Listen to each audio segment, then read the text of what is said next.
ഒരു ചോദ്യം. നമ്മുടെ ഇന്ത്യ ഒരു സ്വതന്ത്ര പരമാധികാര സ്വയംഭരണ റിപ്പബ്ലിക്കാണോ? നമ്മൾ 1947 സ്വാതന്ത്ര്യം നേടി. അതിനുശേഷം നമുക്ക് ഭരണഘടന നിലവിൽ വന്നു. അങ്ങനെ നമ്മൾ റിപ്പബ്ലിക്കായിട്ട് പ്രഖ്യാപിച്ചു. അതിൻ്റെ റിപ്പബ്ലിക് ദിനം നമ്മളിപ്പോഴും ജനുവരി 26 ആഘോഷിച്ചു വരുന്നു. ഈ ഒരു ചരിത്രത്തിൻ്റെ പശ്ചാത്തലത്തിൽ നോക്കുമ്പോൾ നമ്മളൊരു സ്വതന്ത്ര പരമാധികാര സ്വയംഭരണ റിപ്പബ്ലിക്കാണ് എന്നാണ് നിങ്ങളുടെ ഉത്തരവെങ്കിൽ എൻ്റെ ഉത്തരം അതല്ല. ഞാൻ അതിനോട് വിയോജിക്കുന്നു. കാരണം ഇതിനോടകം തന്നെ നമ്മുടെ കേന്ദ്ര ഗവൺമെൻറ് നമ്മുടെ രാജ്യത്തെ അമേരിക്കൻ സാമ്രാജ്യത്വത്തിൻ്റെ കാൽക്കീഴിൽ അടിയറവ് വെച്ച് കഴിഞ്ഞു. നമ്മളൊരു പാരതന്ത്ര രാജ്യമാണെന്നൊരു സാമ്രാജ്യത്വത്തിൻ്റെ അമേരിക്കൻ സാമ്രാജ്യത്വത്തിൻ്റെ ഒരു സാമന്ത രാജ്യം മാത്രമേ നമ്മൾ മാറിയിട്ടുണ്ട്. ഞാനത് വെറുതെ പറയുന്നതല്ല.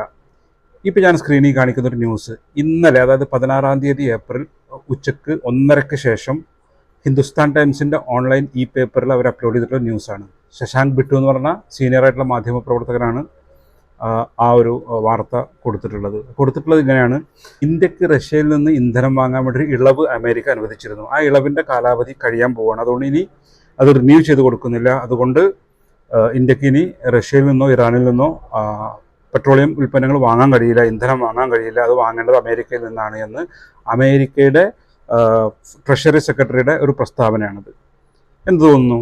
ഇന്ത്യ ഒരു സ്വതന്ത്ര പരമാധികാര രാജ്യമാണെങ്കിൽ ഇന്ത്യ എവിടെ നിന്ന് എന്ത് എപ്പോൾ എങ്ങനെ വാങ്ങിക്കണമെന്നുള്ളത് ഇന്ത്യയാണ് തീരുമാനിക്കുക. പക്ഷേ ഇവിടെ ഇന്ത്യയല്ല, അമേരിക്ക തീരുമാനിക്കുന്നത്. ഇതുവരെ അമേരിക്ക നമുക്ക് ഇളവ് നൽകിയിരിക്കുകയായിരുന്നു റഷ്യയിൽ നിന്ന് വാങ്ങാൻ വേണ്ടിയിട്ട്. ആ ഇളവ് കഴിയാൻ പോവുകയാണ്. ഇനി നമ്മൾ റഷ്യയിൽ നിന്ന് വാങ്ങാൻ പാടില്ല, അമേരിക്കയിൽ നിന്ന് മാത്രമേ വാങ്ങാൻ പാടുള്ളൂ എന്ന് അവർ പറയാണ്. അപ്പോൾ സ്വാഭാവികമായിട്ടും ഞാൻ പറഞ്ഞത് ശരിയല്ലേ? നമ്മൾ സ്വതന്ത്ര പരമാധികാര സ്വയംഭരണ റിപ്പബ്ലിക്കല്ല, മറിച്ച് നമ്മളൊരു സാമ്രാജ്യത്വത്തിൻ്റെ സാമന്ത രാജ്യമായിട്ട് മാറിയിട്ടുണ്ട് എന്നുള്ളതാണ്.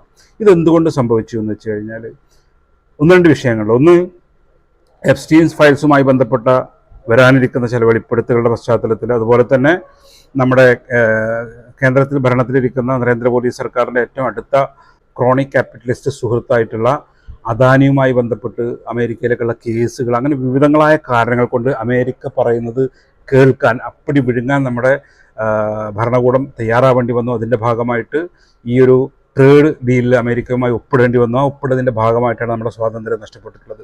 ഇന്ന് വളരെ ദുർബലനായിട്ടുള്ളൊരു ഭരണാധികാരിയാണ് നമുക്കുള്ളത്. അതുകൊണ്ട് തന്നെ നമ്മുടെ എല്ലാ സ്വാതന്ത്ര്യവും ഓരോന്ന് അടിയറവ് വെച്ചുകൊണ്ടിരിക്കുകയാണ്. ഇത്തരം കാര്യങ്ങളെക്കുറിച്ച് ജനങ്ങളെ ബോധവാന്മാരാക്കി എത്രയും പെട്ടെന്ന് ഈ സർക്കാരിനെതിരായി ചിന്തിക്കുന്ന അവസ്ഥയിലേക്ക് ഇന്ത്യയിലെ ഭൂഭൂരിപക്ഷം വരുന്ന ജനങ്ങളെ എത്തിച്ചിട്ടില്ല എങ്കിൽ രാജ്യം വലിയ അപകടത്തിലേക്കാണ് പോയിക്കൊണ്ടിരിക്കുന്നത്.